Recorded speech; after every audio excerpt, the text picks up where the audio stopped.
Oh, so you've probably gotten this far. So here's part 2. You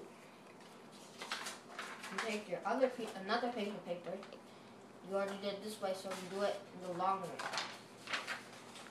I suggest you get your tape ready and put it on the table. And then very carefully, very steadily and carefully, roll it up.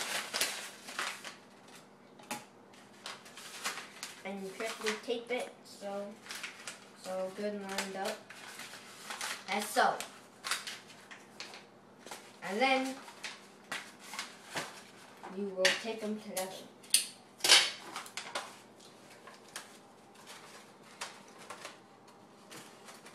Tape them like that. And then like that.